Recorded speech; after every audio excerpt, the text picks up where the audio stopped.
गाम के पश्चिम बड़बा आबे गेल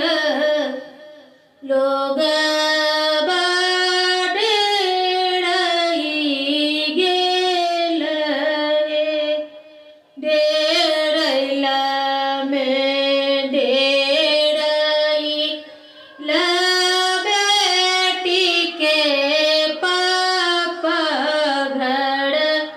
में नुकाई गेल डेराई गेल बेटी के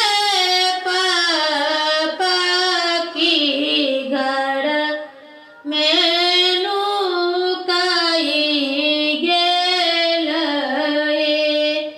काहे लागी पापा जी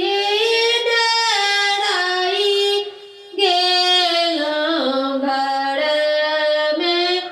नुकाई गेल यो काहे लागी पापा जी डेराई गेल घर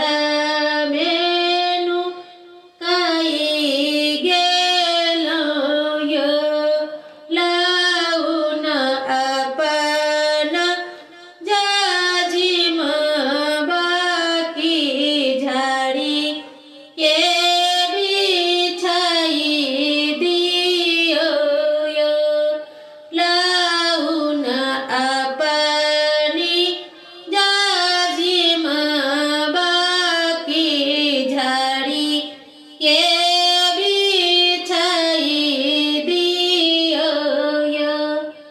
एक दिशा बसालन नैहरा लोग एक दिस सासुर लोग एक दिशा बसालन नैहरा लोग एक दिस सासुर लोग बीचे ठैया बसालन सुंदर दुल्हा हाथा